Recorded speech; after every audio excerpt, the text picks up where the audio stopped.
नमस्कार दोस्तों, मैं दीपक सिंह आपका स्वागत करता हूं मार्केट प्लस हब चैनल में। इस चैनल पर हम रोजाना गोल्ड, सिल्वर और कई अन्य कमोडिटी की रिपोर्ट, ट्रेंड और ट्रेड की जानकारी देंगे। नमस्कार दोस्तों, मैं दीपक सिंह आपका स्वागत करता हूं मार्केट प्लस हब चैनल में। इस चैनल पर हम रोजाना गोल्ड, सिल्वर और कई अन्य कमोडिटी की रिपोर्ट, ट्रेंड और ट्रेड की जानकारी देंगे। Ultra deep market snapshot, live behaviour plus structure. Silver करीब 2,17,948 के आसपास ट्रेड कर रहा है और इसमें लगभग -7,200 पॉइंट यानी करीब -3.2% की वायलेंट गिरावट देखने को मिली है, जो साफ दर्शाता है कि मार्केट में अग्रेसिव लिक्विडेशन चल रहा है। इंट्राडे प्राइस एक्शन में बार बार शार्प स्पाइक्स और इंस्टेंट सेल ऑफ्स दिखे, जिससे ये क्लियर है कि बड़े पार्टिसिपेंट्स अपने लॉन्ग पोजीशंस एग्जिट कर रहे हैं या फ्रेश शॉर्ट्स बिल्ड कर रहे हैं। वहीं गोल्ड करीब 1,37,800 के स्तर पर ट्रेड कर रहा है और इसमें भी लगभग -1,450 पॉइंट यानी -1.05% की कंट्रोल्ड लेकिन लगातार गिरावट देखने को मिली है। गोल्ड का बिहेवियर ये दिखाता है कि ये अभी पैनिक फेज में नहीं बल्कि डिस्ट्रीब्यूशन फेज में हो सकता है। Global macro link, deep understanding. दोस्तों, कमोडिटीज की ऐसी सिंक्रोनाइज्ड गिरावट कभी आइसोलेटेड नहीं होती। इसके पीछे ग्लोबल मैक्रो फैक्टर्स काम करते हैं, जैसे यूएस डॉलर की मजबूती, बॉन्ड यील्ड्स में उछाल, इन्फ्लेशन एक्सपेक्टेशंस में बदलाव और बड़े फंड्स का एसेट एलोकेशन शिफ्ट। जब डॉलर मजबूत होता है तो गोल्ड और सिल्वर पर प्रेशर आता है, क्योंकि ये डॉलर डिनोमिनेटेड एसेट्स हैं। सिल्वर में एक्स्ट्रा गिरावट इसलिए आती है क्योंकि ये इंडस्ट्रियल डिमांड से भी जुड़ा हुआ है, यानी इकोनॉमिक स्लोडाउन की एक्सपेक्टेशन भी इसमें रिफ्लेक्ट होती है। Order flow and liquidity analysis, professional insight. Market में आज जो मूवमेंट दिखा वो एक क्लासिक लिक्विडिटी ग्रैब पैटर्न हो सकता है। पहले मार्केट को साइडवेज रखा जाता है, फिर अचानक ब्रेकडाउन कराया जाता है ताकि वीक हैंड्स एग्जिट कर जाएं। इस दौरान स्टॉप लॉसेस ट्रिगर होते हैं, जिससे सेलिंग और तेज हो जाती है।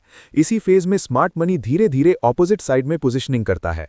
ये पूरी प्रोसेस रिटेल ट्रेडर्स को कंफ्यूज करने के लिए होती है। Advance technical structure, multilayer analysis. Silver structure पूरी तरह बेरिश हो चुका है। लोअर हाइज, लोअर लोज और हाई वॉल्यूम ब्रेकडाउन ये कंफर्म करता है कि सेलिंग अभी खत्म नहीं हुई है। 2,15,000 क्रिटिकल सपोर्ट है। इसके नीचे ब्रेकडाउन होने पर नेक्स्ट मेजर डिमांड जोन 2,10,000, 2,05,000 तक आ सकता है। रेजिस्टेंट जोन्स 2,22,000 और 2,25,000 हैं, जहां स्ट्रॉन्ग सप्लाई मौजूद है। गोल्ड अभी ट्रांजिशन फेज में है। 1,36,500 की सपोर्ट है। इसके नीचे ब्रेकडाउन होने पर 1,35,000 और फिर 1,33,500 तक गिरावट एक्सटेंड हो सकती है। अपसाइड में 1,39,000, 4,05,000 एक स्ट्रॉन्ग सप्लाई जोन है, जहां सेलर्स डोमिनेट कर सकते हैं। Intraday behaviour decode, hidden signals. आज के सेशन में एक चीज बहुत क्लियर थी, हर बाउंस वीक था और तुरंत सेलिंग में कन्वर्ट हो गया। इसका मतलब है कि मार्केट में कॉन्फिडेंस की कमी है और बायर्स अभी अग्रेसिव नहीं है।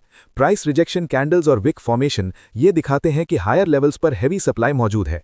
जब तक स्ट्रॉन्ग बुलिश एनगल्फिंग या वॉल्यूम बैक्ड ब्रेकआउट नहीं आता, तब तक रिवर्सल की उम्मीद करना प्रीमेच्योर होगा। Expected move, next session probability map. Gold -0.5% से +0.6% के बीच रेंज बाउंड, लेकिन डाउनसाइड बायस के साथ मूवमेंट संभव है। अगर 1,36,500 टूटता है तो शार्प डाउनसाइड पॉसिबल है, और अगर 1,39,000 के ऊपर सस्टेन करता है तो शॉर्ट कवरिंग रैली आ सकती है। सिल्वर -1.0% से +0.8% के बीच एक्सट्रीमली वॉलेटाइल मूवमेंट एक्सपेक्टेड है। अगर 2,15,000 टूटता है तो पैनिक सेलिंग एक्सेलरेट हो सकती है, और अगर बाउंस आता है तो वो शॉर्ट कवरिंग रैली हो सकती है, ना कि fresh bullish trend. Smart money strategy versus retail trap. Market में सबसे बड़ा फर्क माइंडसेट का होता है। रिटेल ट्रेडर्स इमोशन से ट्रेड करते हैं, जबकि स्मार्ट मनी स्ट्रैटेजी से। जब मार्केट गिरता है, रिटेल पैनिक में सेल करता है और बॉटम पर एग्जिट करता है। वहीं स्मार्ट मनी धीरे धीरे एक्यूमुलेशन करता है और बाद में ट्रेंड रिवर्सल का फायदा उठाता है। इसलिए बिना कॉन्फर्मेशन के बॉटम पकड़ना सबसे बड़ी गलती होती है। पेशेंस ही सबसे बड़ा एज है। Volatility matrix and risk control. Silver high volatile asset है। इसमें 2 से 3% का मूव आम बात है, इसलिए इसमें लेवरेज का इस्तेमाल बहुत सोच समझकर करना चाहिए। गोल्ड कंपैरेटिवली स्टेबल है, लेकिन जब इसमें मूवमेंट आता है तो वो सस्टेन्ड हो सकता है। ऐसे मार्केट में position sizing, stop loss discipline और कैपिटल प्रोटेक्शन सबसे ज्यादा जरूरी है। Professional trading framework, step by step. Step 1, market direction identify करें, अभी बेरिश बायस है। स्टेप 2, की लेवल्स मार्क करें, सपोर्ट, रेजिस्टेंस। स्टेप 3, कॉन्फर्मेशन का इंतजार करें, candle plus volume. Step 4, entry के साथ स्ट्रिक्ट स्टॉप लॉस लगाएं। स्टेप 5, इमोशन कंट्रोल रखें और ओवर ट्रेडिंग से बचें। यही प्रोसेस आपको लॉन्ग टर्म में प्रॉफिटेबल बना सकता है। Final big picture, reality check. Gold और सिल्वर दोनों अभी प्रेशर में हैं, लेकिन सिल्वर में ज्यादा वीकनेस और वॉलेटिलिटी है। मार्केट अभी डिसीजन जोन में है, यहां से या तो स्ट्रॉन्ग रिवर्सल आएगा या कंटिन्यूएशन ऑफ डाउन ट्रेंड देखने को मिलेगा। ये फेज ट्रेडर्स के लिए सबसे चैलेंजिंग होता है क्योंकि यहां फॉल्स सिग्नल ज्यादा मिलते हैं, इसलिए डिसिप्लिन्ड अप्रोच और रिस्क मैनेजमेंट ही आपको सेफ रखेगा। अगर आपको ये अल्ट्रा डीप और प्रोफेशनल लेवल एनालिसिस वैल्यूएबल लगा हो तो वीडियो को लाइक करें, शेयर करें और चैनल को सब्सक्राइब जरूर करें ताकि आपको रोज ऐसे ही हाई क्वालिटी और पावरफुल मार्केट इनसाइट्स मिलते रहें। Deepak Singh, market plus hub.